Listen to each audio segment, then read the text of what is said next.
A paz do Senhor Jesus a todos. Vamos começar aqui mais um cafezinho com Jesus. Eu sou o pastor Alex que apresenta o cafezinho. Meus irmãos, olha só. Hoje nós estamos no nosso segundo áudio com o tema de 2 Tessalonicenses, né? Estamos lendo a Bíblia Sagrada. Olha só.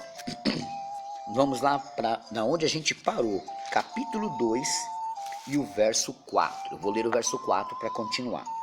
O qual se opõe e se levanta contra tudo que se chama Deus, ou se adora, de sorte que se assentará como Deus no templo de Deus, querendo parecer Deus. Não vos lembrais de que estas coisas vos dizia quando ainda estava convosco? E agora vos sabeis o que o detém, para que o seu próprio tempo seja manifestado. Porque já o mistério da injustiça opera. Somente há um que agora resiste até que do meio seja tirado. E então será revelado o iníquo, a quem o Senhor desfará pelo o assopro da sua boca e aniquilará pelo esplendor da sua vinda. Bom, aqui tem alguns dados muito importantes, né? Aqui você está vendo que tem um que impede. Algumas linhas de pensamento vão dizer que é o Espírito Santo. Não é o Espírito Santo. Quem impede o homem iníquo, quem impede a manifestação do mal começar as suas obras piores ainda do que já está acontecendo, é a igreja. Então, quando a igreja for retirada, então ele se apresentará. Mas depois, o Senhor Jesus, depois de 7 anos, né, ele vai descer e ele vai destruir com o sopro da sua boca o iníquo. Com o sopro. Dizer que Deus está lutando com o diabo é uma besteira. Não dá para comparar um elefante com uma formiguinha. Presta atenção que Deus não luta. Deus não guerreia. Quem vai guerrear aqui vai ser os anjos, depois o Senhor com o sopro da sua boca. Verso 9. Esse cuja vinda é segundo a eficácia de Satanás, com todo o poder e sinais e prodígios de mentira, e com todo o engano da injustiça para os que perecem, porque não receberam o amor da verdade para se salvarem. E por isso Deus lhes enviará a operação do erro, para que creiam a mentira. Então, repara, meus irmãos, que tudo isso aqui é apocalíptico, tá entendendo? É apocalíptico, isso vai acontecer e nós temos que tomar muito cuidado para não cair nesse erro. Verso 12. Para que sejam julgados todos os que não creram a verdade, antes tiveram prazer na iniquidade, né? Hoje você vê aí os bares, os estádios de futebol, salões de bailes lotados de pessoas praticando a iniquidade. Dei uma golada aqui no meu café. Então o que acontece? Essas pessoas não querem, meus irmãos, largarem esses prazeres mundanos para servir a Jesus. Como eu já falei para vocês, eu era cantor, eu escrevia minhas próprias músicas e eu era um rapper, né? Muita gente aí não sabe o que é isso. Eu cantava rap, também acho que não vão saber o que é isso. Só que as minhas músicas não tinham palavrão e minhas músicas até eram consciente, tá entendendo? Era muita gíria, muita malandragem, mas era consciente. Agora, a gente quando cantava rap, tinha uma preocupação de trazer a justiça, a verdade e a lealdade ao povo, às classes mais pobres. Essa é a ideia do verdadeiro rapper. Só que o que acontece? Alguns rappers foi se corrompendo. Se a gente que lutava pela verdade corria o risco de se corromper, agora a Bíblia diz que até os cristãos estão se corrompendo. E vai chegar alguém que vai começar a contar uma mentira, essa mentira vai ser contada por outro com um pouquinho mais de verdade, mais mentira em cima, e aí vão conseguindo fazer com que essa mentira fique fortemente preparada para não ser mentira. E aí as pessoas vão começar a acreditar, até cair nos seus próprios erros, porque deram ouvidos às mentiras. É o que mais tem surgido em nosso meio. Verso 13.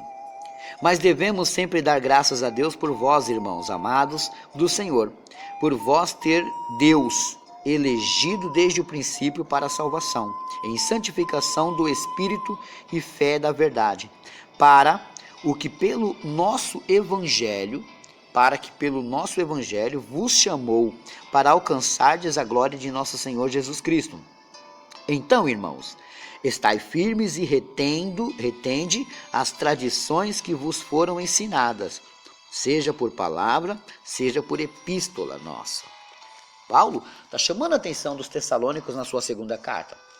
Vocês não aprenderam? Quando eu estive aí com vocês, até falei algumas coisas. Vocês não aprenderam? Segue o que vocês aprenderam.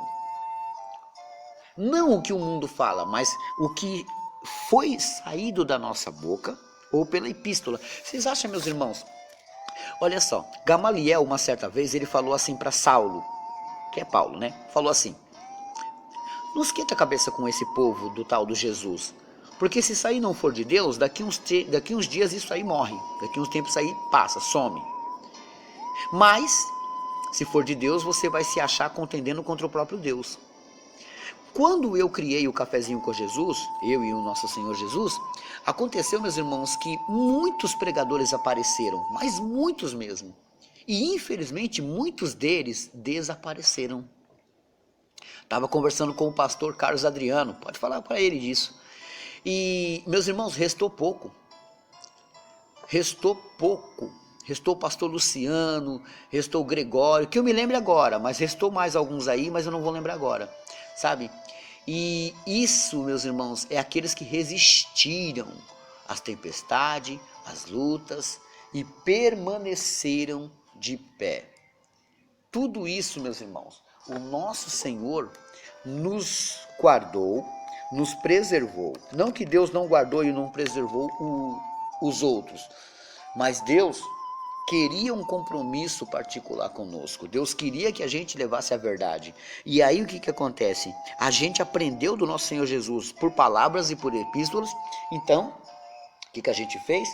A gente continuou, né, esta obra, meus irmãos, sem medo, com toda dificuldade, todas as coisas que nos impedia. O Senhor, Ele continuou conosco, dando força até chegarmos aqui. Hoje, as epístolas que nós lemos aqui para vocês, que trazemos o entendimento aqui para vocês, é clara e concisa, porque trabalhamos para isso, né? A gente traz a verdade e a veracidade dessa palavra por causa de Cristo. Tá entendendo? Então, vamos para os últimos versículos. E o próprio nosso Senhor Jesus Cristo, nosso Deus e Pai, que nos amou e em graça nos deu uma eterna consolação e boa esperança. Console os vossos corações e vos conforte em toda boa palavra e obra. Paulo, reforçando mais um pouquinho, se despede aqui, porque agora ele vai para o último capítulo da sua carta aos Tessalônicos. Poderia ter existido mais cartas que a gente não tem conhecimento? Até poderia, mas a gente não tem. Então a gente fica com essas que a gente tem. Essas 13 cartas paulinas que a gente está lendo, né?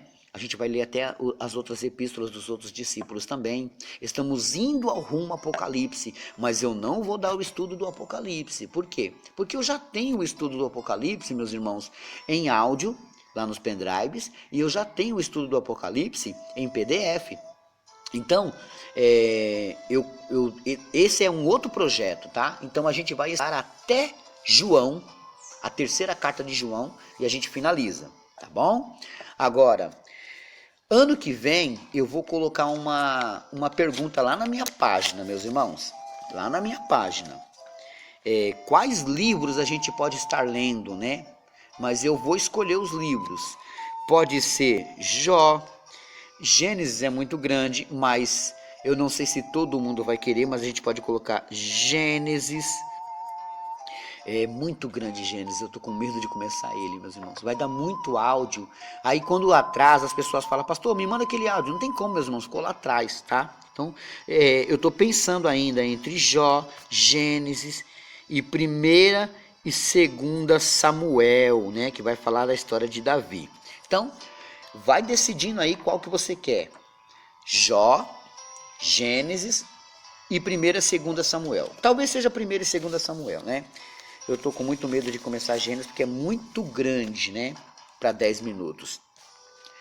Bom, meus irmãos, anota aí a lição de casa. O próprio Jó. Jó, capítulo 5, verso 10. Jó, capítulo 5, verso 10. E está fazendo aniversário hoje. Deixa eu ver se eu tenho aniversariantes hoje. Acho que eu não tenho, não. Eu tenho um abraço. Ó. Eu quero mandar um abraço para a Dona Sônia, lá de Pradópolis, aqui em São Paulo. Ela é mãe do meu amigo Reinaldo. Reinaldo, um grande abraço. Dona Sônia, muito obrigado pela ajuda. Deus abençoe grandemente a sua vida. Também quero mandar um abraço para o senhor José Antônio do Nascimento. Senhor José Antônio do Nascimento, lá de Recife. E o seu filho Gabriel e o João. E para a missionária Maria, porque o senhor Antônio manda o cafezinho para a missionária Maria, né? E missionária, muito obrigado pela ajuda, Deus abençoe grandemente a todos. Bom, eu quero aqui, meus irmãos, falar mais um pouquinho dos meus PDFs. Custa R$5, você ajuda o pastor Alex a comprar panetone, montar a cesta básica. Custa R$5, meus irmãos, vocês me ajudam muito se vocês adquirirem, né? São estudos em PDFs, tá? Quais estudos tem lá? Hoje eu vou falar aqui de 5 estudos, ó. Lá tem Conheça a Sua Bíblia, meus irmãos. Imagina você ter um estudo do pastor Alex chamado Conheça a Sua Bíblia. Muita coisa interessante. Piercings e tatuagens. O que Deus fala sobre isso? Vai lá, R$5 esse estudo. Lá tem um estudo chamado Jonas 1 e Jonas 2. Cada um custa R$5. Os dois é 10. O que tem dentro dele? O livro de Jonas com algumas perguntas e respostas para você se divertir com a sua família em casa. Também tem lá Purificando a Alma, um estudo que foi o maior sucesso, todo mundo gostou, meus irmãos. Como é que eu faço para adquirir, pastor? É simples. Você faz um depósito no Bradesco, porque a Caixa bloqueou minha conta, não sei nem o porquê. Eu vou ter que ir lá. Então, a minha conta no Bradesco é agência 407, dígito 3. Conta corrente 517642, dígito 5. Meu nome, Alexandre Souza do Carmo. Você tira uma foto do comprovante do seu depósito, cada PDF custa R$5. Eu tenho 17 PDFs disponíveis. E aí, o que acontece? Você pode... depositei 15, você tem direito a 3, entendeu? Você vai entrar no WhatsApp do meu filho, que é ele que cuida dessa parte, tá? O número dele é 11 9 3426 1924. Falar com Micael. E assim vocês me ajudam a ajudar alguém. Deus abençoe a todos e fiquem todos na paz do Senhor Jesus.